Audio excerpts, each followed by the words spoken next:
നമസ്കാരം സുഹൃത്തുക്കളെ, 2 ദിവസം മുമ്പ് നാസ പുറത്തുവിട്ട ഗൗരവമായ വിഷയത്തെക്കുറിച്ചാണ് ഇന്ന് ഈ വീഡിയോയിലൂടെ പുറത്തുവിടുന്നത്. അപ്പോൾ നമുക്ക് വീഡിയോ കാണാം.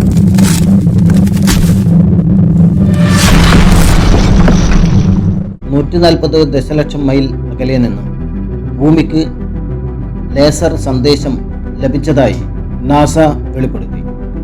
എന്നാൽ നിങ്ങൾ അന്യഗ്രഹ ജീവികളുടെ ദർശനങ്ങളുമായി കടന്നു പോകുന്നതിന് മുമ്പ് ലളിതമായ ഒരു വിശദീകരണമാണ്. സൈക്കി ബഹിരാകാശ പേടകം.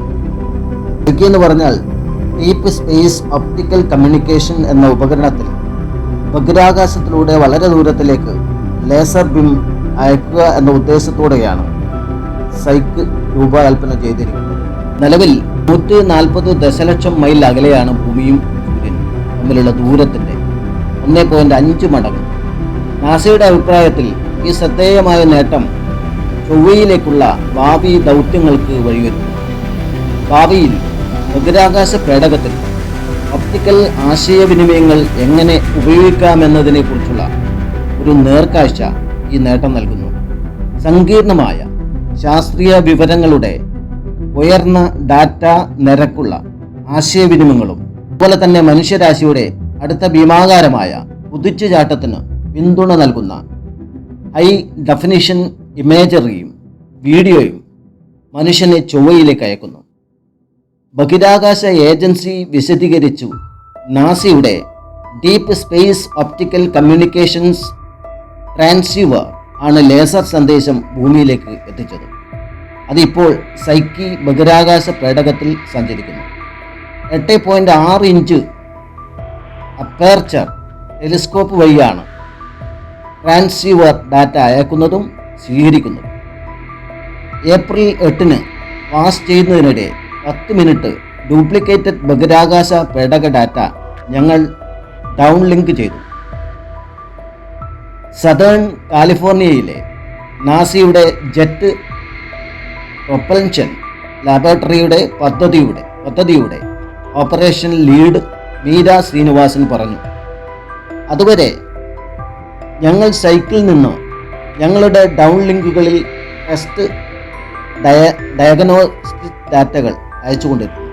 ഒരു ബഹിരാകാശ പേടകത്തിൻ്റെ റേഡിയോ ഫ്രീക്വൻസി കോംസ് സിസ്റ്റവുമായി ഒപ്റ്റിക്കൽ കമ്മ്യൂണിക്കേഷനുകൾക്ക് എങ്ങനെ ഇടപെടാൻ കഴിയുമെന്ന് കാണിക്കുന്നതിലൂടെ ഇത് പ്രൊജക്റ്റിന് ഒരു സുപ്രധാനമായ നാഴികക്കല്ലാണ്. 2023 ഡിസംബറിൽ സൈക്ക് 19 ദശലക്ഷം മൈൽ അകലെയായിരിക്കുമ്പോൾ പരീക്ഷണം ആദ്യമായി ആരംഭ പരിശോധനയിൽ ഇന്റർനെറ്റ് ഡൗൺലോഡ് വേഗതയുമായി താരതമ്യപ്പെടുത്താവുന്ന സെക്കൻഡിൽ 267 മെഗാബിറ്റ് എന്ന നിരക്കിൽ ടെസ്റ്റ് ഡാറ്റ കൈമാറ്റം ചെയ്യപ്പെട്ടു. ഇപ്പോൾ ബഹിരാകാശ പേടകം 7 ഇരട്ടിയിലധികം അകലെയായതിനാൽ ഡാറ്റ അയക്കാനും സ്വീകരിക്കാനുമുള്ള നിരക്ക് കുറയുന്നു. ഏറ്റവും പുതിയ പരീക്ഷണത്തിലൂടെ പേടകം സെക്കൻഡിൽ 25 മെഗാബീറ്റ് എന്ന നിരക്കിൽ ഡാറ്റ കൈമാറി. ഇത് കുറവാണെന്ന് തോന്നുമെങ്കിലും ആ ദൂരത്തിൽ സെക്കൻഡിൽ 1 മെഗാബൈറ്റെങ്കിലും സാധ്യമാണെന്ന് തെളിയിക്കുക എന്ന പദ്ധതിയുടെ ലക്ഷ്യത്തെ ഇത് മറികടക്കുന്നതായി നാസ പറഞ്ഞു.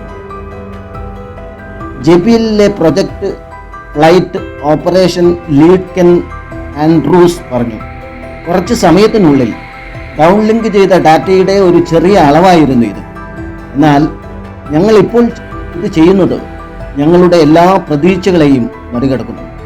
മുമ്പ് ഭൂമിക്കപ്പുറത്തേക്ക് സഞ്ചരിക്കുന്ന ദൗത്യങ്ങളുമായി ആശയവിനിമയം നടത്താൻ റേഡിയോ തരംഗങ്ങൾ മാത്രമേ നാസ ഉപയോഗിച്ചിട്ടുള്ളൂ.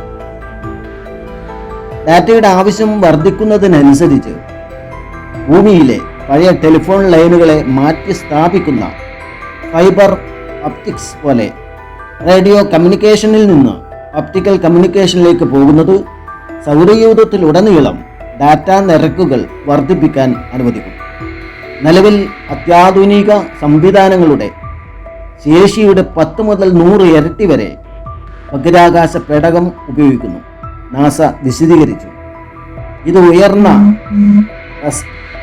റെസല്യൂഷനിലുള്ള സയൻസ് ഉപകരണത്തെ പിന്തുണയ്ക്കുന്നതോടൊപ്പം ഭാവിയിലെ മനുഷ്യ റോബോട്ടിക് ദൗത്യങ്ങളെ മികച്ച രീതിയിൽ പ്രാപ്തമാക്കും. അടുത്ത വീഡിയോയിൽ കാണാം. ലൈക്ക് ചെയ്യുക, ഷെയർ ചെയ്യുക, സബ്സ്ക്രൈബ് ചെയ്യുക.